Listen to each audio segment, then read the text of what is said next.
warahmatullahi wabarakatuh. Halo semuanya, perkenalkan kami mahasiswa dari Universitas Muhammadiyah Riau, Prodi Teknik Informatika ingin menjelaskan mengenai tugas yang diberikan oleh Pak Rahmat Gunawan pada mata kuliah Sains Data, yang dimana kami akan membahas mengenai data pre-processing.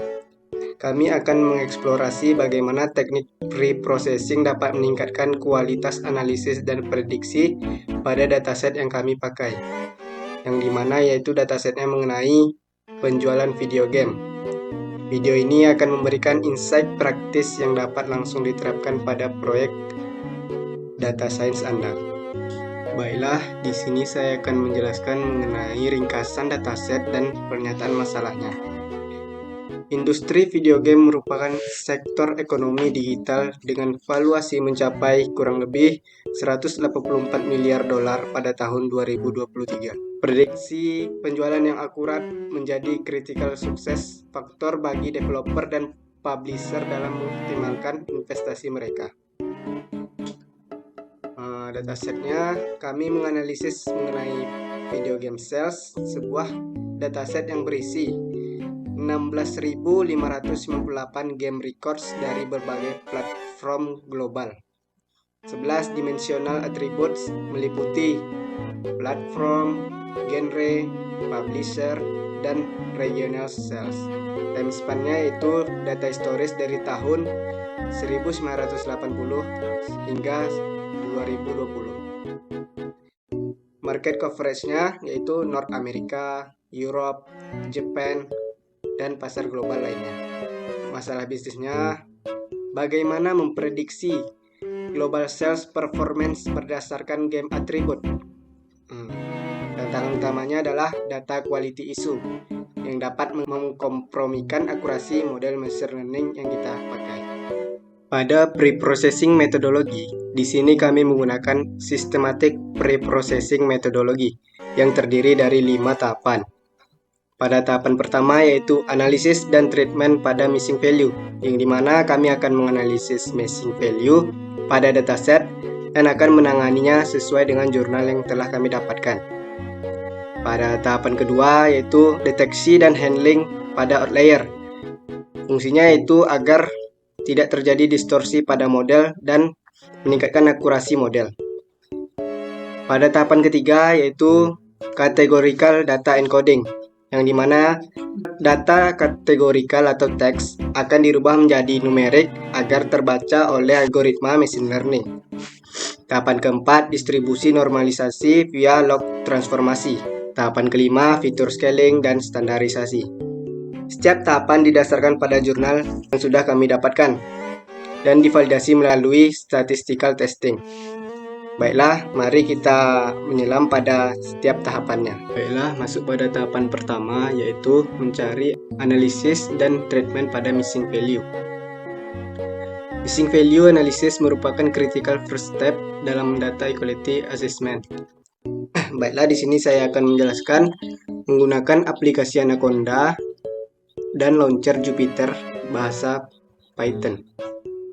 Di sini kita akan menggunakan pustaka, Pandas, NumPy, Matplotlib, Seaborn, dan lain sebagainya.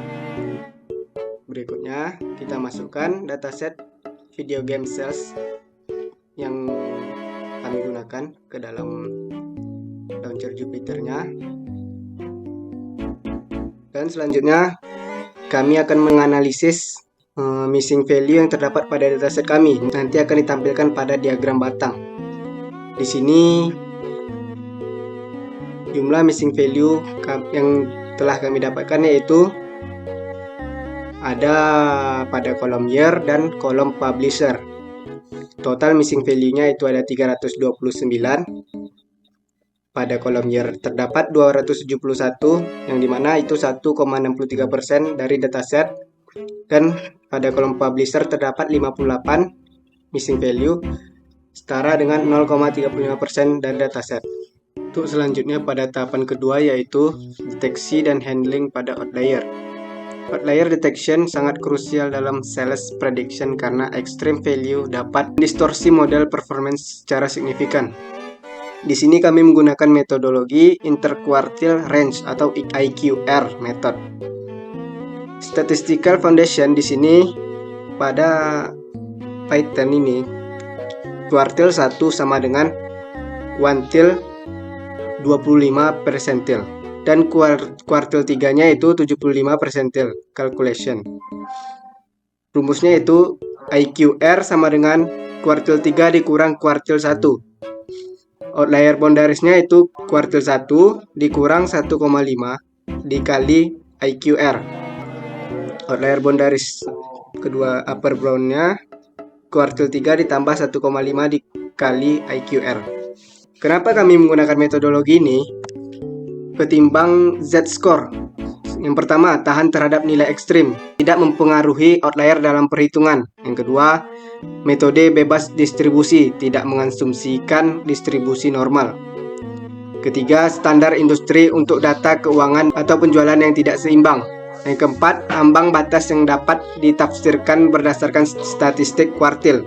Hasil dari implementasinya yaitu outlier yang teridentifikasi, game dengan penjualan global yang sangat tinggi, lebih dari 15 juta unit, konteks bisnis mega hit seperti Wii Sport atau seri Grand Theft Auto atau GTA, keputusan pengenangan, penghapusan untuk meningkatkan generalisasi model, validasi, penghapusan outlier meningkatkan kenormalan distribusi sesuai jurnal yang kami dapatkan. Dampak dari kualitasnya yaitu penghapusan pasca outlier menunjukkan peningkatan signifikan dalam simetri distribusi data yang penting untuk asumsi regresi linear. Berikut pada tahapan ketiga yaitu mengenai categorical encoding. Categorical encoding merupakan langkah wajib karena algoritma pembelajaran mesin hanya memerlukan input numerik. Variabel targetnya itu ada platform, 31 nilai unik seperti PS4, Nintendo Switch, dan lain sebagainya. Yang kedua ada genre, 12 kategori unik. Ada genre aksi, olahraga, dan sebagainya. Berikut ada penerbit, ada 579 penerbit unik seperti Nintendo, EA, Activision.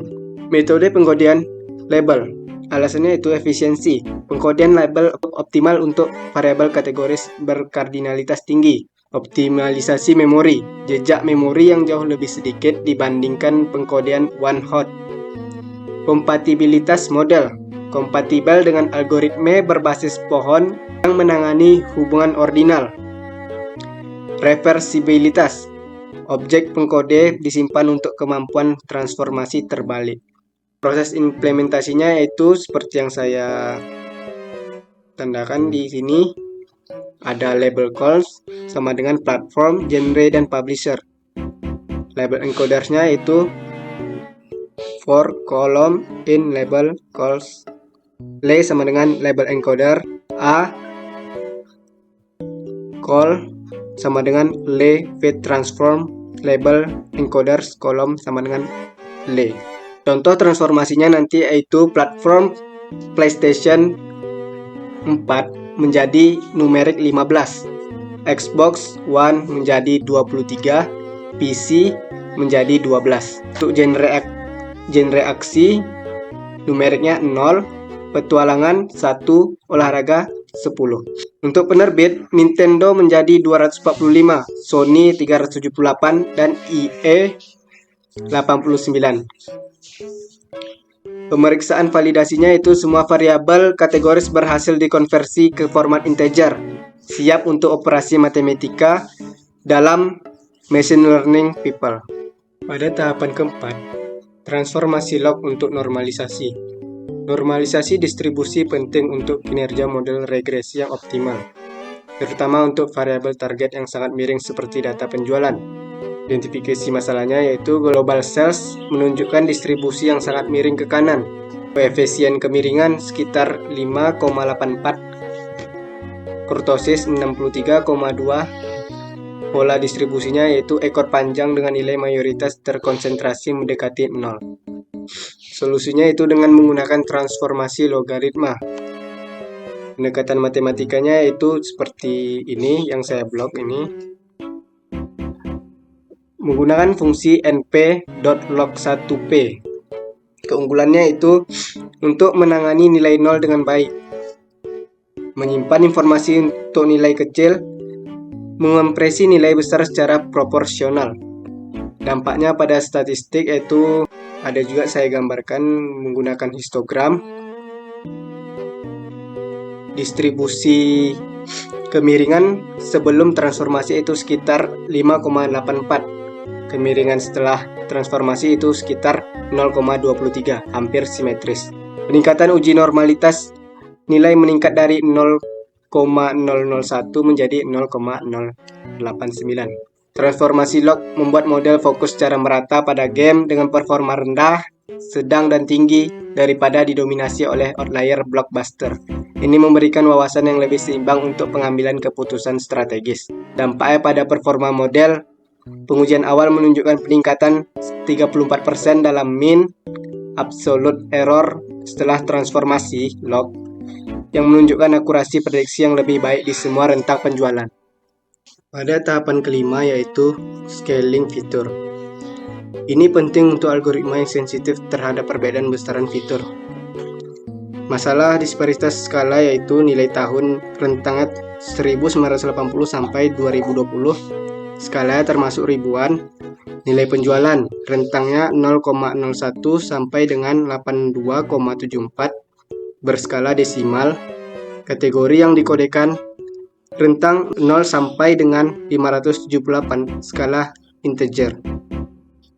Manfaat algoritma yang kami gunakan yaitu linear regression, mencegah bias koefisien terhadap fitur berskala besar. Hasil validasinya, semua fitur numerik sekarang memiliki skala yang sebanding, memastikan kinerja algoritma yang optimal dan koefisien model yang dapat ditafsirkan.